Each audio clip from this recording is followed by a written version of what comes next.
പുതിയ ഷോയുമായി flowers television. എന്തായിരിക്കും പുതിയ ഷോയുടെ ഫോർമാറ്റ്? ആരൊക്കെയാകും ഷോയുടെ ഭാഗമായി എത്തുക? ഇതെല്ലാം ചർച്ചാ വിഷയമാകുന്നു. നിലവിൽ പുതിയ പല പ്രോഗ്രാമുകളുമായി ഫ്ലവേഴ്സ് ചാനൽ ഈ മാസം എത്തിയിരുന്നു. വീണ്ടും പ്രോഗ്രാമുകളിൽ വൈവിധ്യം കൊണ്ടുവരാനുള്ള ശ്രമത്തിലാണ് ചാനലിലെ സ്റ്റാർ മാജിക് ഉൾപ്പെടെയുള്ള ചില പരിപാടികൾ മുൻമാസങ്ങളിൽ അവസാനിപ്പിച്ചിരുന്നു.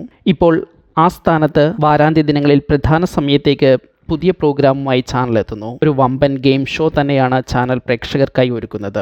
നിലവിൽ ഈ സമയത്ത് പല ചാനലുകളിലും നിരവധി ശ്രദ്ധേയമായ പ്രോഗ്രാമുകൾ നിലവിലുണ്ട്. അതുകൊണ്ട് തന്നെ ഈ ടൈം സ്ലോട്ടിൽ പ്രക്ഷേപണം ചെയ്യുന്ന പരിപാടികൾ വളരെ പ്രധാനപ്പെട്ടതാണ്. ഈ ശനിയാഴ്ച, അതായത് ഫെബ്രുവരി 15 മുതൽ പുതിയ പ്രോഗ്രാമുമായിട്ട് എത്തുകയാണ് ചാനൽ. ഫ്ലവേഴ്സ് സ്മാർട്ട് ഷോ എന്ന പേരിലാണ് പുതിയ ഷോ ആരംഭിക്കുക. ശനി ഞായർ ദിവസങ്ങളിൽ രാത്രി 9:30 ഷോ സംപ്രേഷണം ചെയ്യപ്പെടുക. പുറത്തുവരുന്ന ആദ്യ പ്രമോകൾ പ്രകാരം മിഥുൻ രമേശ് ആയിരിക്കും ഷോയുടെ അവതാരകൻ. ഷോ ഡയറക്ടർ, കോ ഹോസ്റ്റുകൾ എന്നിവരെ കുറിച്ചെല്ലാം അറിയാൻ ഇനിയും കാത്തിരിക്കേണ്ടി വരും. ബ്രഹ്മാണ്ഡം ഗെയിം ഷോ എന്ന ടൈറ്റിലാണ് ഷോ എത്തുന്നത്. ഷോയുടെ ഭാഗമായി സിനിമ, സീരിയൽ താരങ്ങളും എത്തുന്നുണ്ട്. എന്താകും ഷോയുടെ ഫോർമാറ്റ് എന്നത് വ്യക്തമായിട്ടില്ല.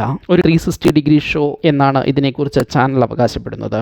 ഒരു ഗെയിം ഷോയുടെ ഫോർമാറ്റ് തന്നെയായിരിക്കാം ഈ ഷോയ്ക്കും ഉണ്ടാകുക. കാർ ഉൾപ്പെടെയുള്ള വമ്പൻ സമ്മാനങ്ങൾ ഒരുക്കിയാണ് ഷോ അണിയിച്ചൊരുക്കിയിരിക്കുന്നത്. ഇനി മുതലുള്ള വാരാന്ത്യങ്ങളിൽ ഫ്ലവേഴ്സ് ടിവിയിൽ രാത്രി 9:30 പുതിയ ഷോ ആയ ഫ്ലവേഴ്സ് സ്മാർട്ട് ഷോ സംപ്രേഷണം ചെയ്യും. നിങ്ങൾ ഈ ഷോയിൽ എന്താണ് പ്രതീക്ഷിക്കുന്നത് എന്ന് കമൻറ്റ് ചെയ്യൂ. ഈ ചാനൽ സബ്സ്ക്രൈബ് ചെയ്യുക. ഒപ്പമുള്ള ബെല്ലൈക്കൺ അമർത്തി ഓൾ എന്ന ഓപ്ഷൻ തിരഞ്ഞെടുക്കുക. അഭിപ്രായങ്ങൾ കമൻറ്റായി രേഖപ്പെടുത്തുക. വീഡിയോ ഷെയർ ചെയ്യുന്നത് പരിഗണിക്കുക.